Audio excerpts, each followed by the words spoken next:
Olá, estamos de volta e eu sou a professora Luciane Alcoforado. Já estamos na aula 4. Na última aula, você teve essa tarefa de classificar as variáveis e organizá-las em tabela de frequência. Se você não fez até esse momento, dê uma pausa e faça este exercício antes de dar prosseguimento. Nos próximos slides, eu vou mostrar a solução de algumas destas variáveis. Nós tínhamos então as seguintes variáveis qualitativas: seção, as notas de inglês, as notas de metodologia. A variável seção é uma variável qualitativa nominal, porque não existe um ordenamento entre estas seções. Já as variáveis nota de metodologia e de inglês são notas conceituais, que provavelmente estão determinadas por uma escala de valores hierárquica, portanto, elas são do tipo qualitativa ordinal. Essa tabela eu vou apresentar aqui para vocês nesse slide apenas o resumo ou a tabela de frequência da variável seção. Então, seção tinha 3 categorias: P, T e V. Fazendo as contagens, então nós temos a frequência absoluta, seção P, 7 respondentes, seção T, 7 respondentes, seção V, 11 respondentes, totalizando 25, que é o tamanho da nossa amostra. Depois, a frequência relativa, basta dividir a frequência absoluta pelo total e a porcentagem é a frequência relativa multiplicada por 100. Aqui, nós notamos, ao ler a tabela, que a maior parte dos funcionários são da seção V e da seção P e T, nós temos a mesma quantidade. Agora temos a tabela de frequência de variável quantitativa. Vamos ver para notas de redação. Primeiro, nós temos que verificar qual é a faixa de valores que nós observamos para notas de redação. E depois de fazer essa verificação, nós distribuímos essas notas em intervalos. Então, aqui ficou de 6 a 7, de 7 a 8, de 8 a 9 e de 9 a 10. Aberto à direita, aliás, fechado à esquerda e aberto à direita. Bom, em cada intervalo de classe, nós fazemos a contagem. Então, de 6 a 7, 2 funcionários obtiveram nota de redação nesse intervalo. De 7 a 8, 9 funcionários. De 8 a 9, 12 funcionários. E de 9 a 10, 2 funcionários. A soma dessas contagens, 25, que é a quantidade de funcionários que realizaram a prova de redação. Depois, nós temos a frequência relativa, que é a divisão das contagens pelo total. Então, 8%, 36%, 48% e 8% novamente. Podemos observar aqui que os intervalos extremos dessa tabela são as menores frequências, que correspondem a 8%. Então, poucos funcionários tiveram nota entre 6 e 7 e entre 9 e 10. A grande maioria obteve nota entre 7 e 9, sendo que o intervalo com maior frequência é o intervalo de 8 a 9. Então, quase metade dos funcionários que realizaram a prova, ou seja, 48% deles, obtiveram nota no intervalo de 8 a 9. Vamos ver agora para as notas de economia. Notas de economia, considerando os mesmos intervalos, 6 a 7, 7 a 8, 8 a 9, 9 a 10, nós observamos que não há nenhum funcionário que tirou nota de economia no intervalo de 6 a 7. As notas estão concentradas nos intervalos seguintes, de 7 a 10, sendo que o intervalo de 8 a 9 é um intervalo com a maior frequência, que corresponde a 52% da amostra. Essa é a única maneira de resolver de apresentar essa tabela de frequência? A resposta é não, porque isso vai depender de como você definiu os seus intervalos de classe. Pode ser que você tenha definido de uma maneira diferente do que eu estou apresentando aqui. E isso não quer dizer que esteja errado.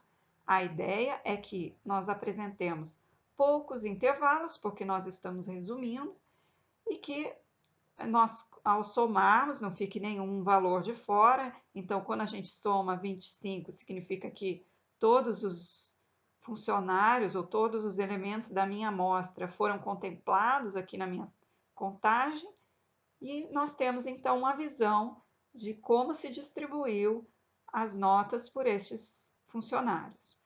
Vamos ver o próximo slide, onde a gente mostra duas soluções. Bom, aqui nós temos então duas soluções para as mesmas variáveis que são as notas de economia. A primeira opção foi a mesma do slide anterior, onde eu adotei o mesmo conjunto de intervalos das notas de redação. Isso seria muito útil caso eu fosse fazer uma comparação.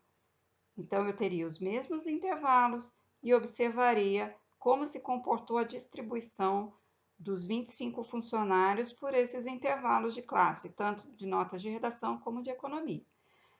Mas essa não é a única solução. Eu também posso ter uma outra divisão. Eu observo, por exemplo, que as notas de economia variam de 7 a 9,5. Então, eu posso fazer uma outra divisão dos intervalos de classe, considerando iniciar o primeiro intervalo em 7 e com amplitude de 0,5, obtendo desse modo a segunda tabela que vocês estão vendo aí, de 7 a 7,5, de 7,5 a 8 e assim por diante, até o último intervalo de 9,5 a 10. Aí eu realizo as contagens, totalizo os 25 e com isso eu tenho as frequências relativas e a porcentagem. Nesse caso, a gente observa que a maior frequência é de 36% no intervalo de 8,5 a 9. Esse seria, então, o intervalo mais frequente. Se nós olharmos para o outro intervalo, para a outra tabela, nós teríamos também mais ou menos o mesmo valor, porém, como o intervalo é um pouquinho maior, também a gente tem um percentual maior. De qualquer maneira, aqui nós temos os dados resumidos.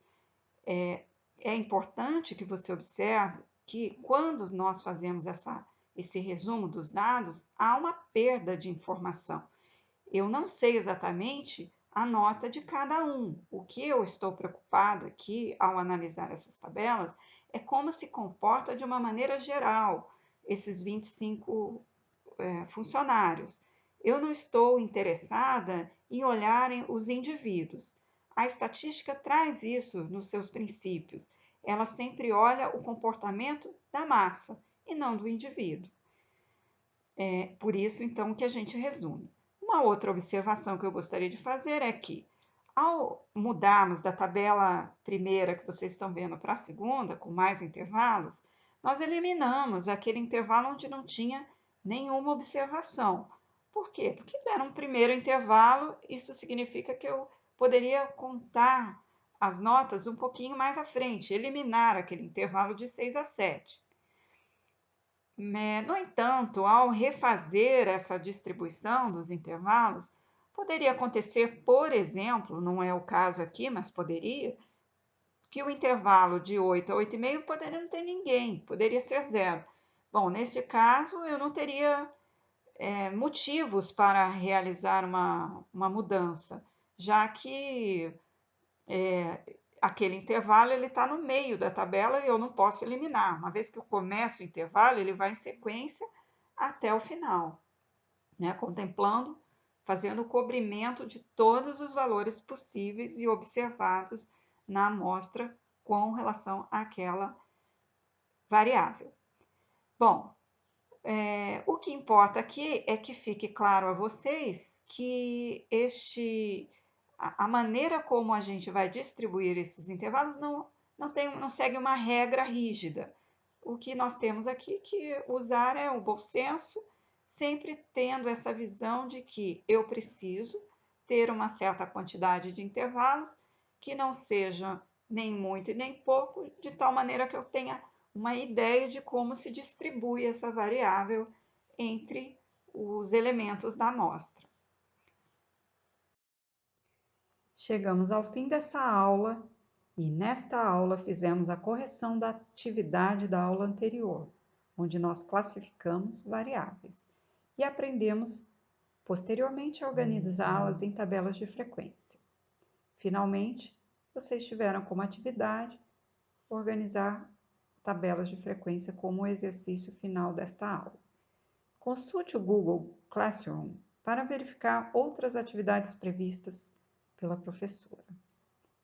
Espero que todos estejam bem, que tenham aprendido bastante com essa aula e até a próxima aula.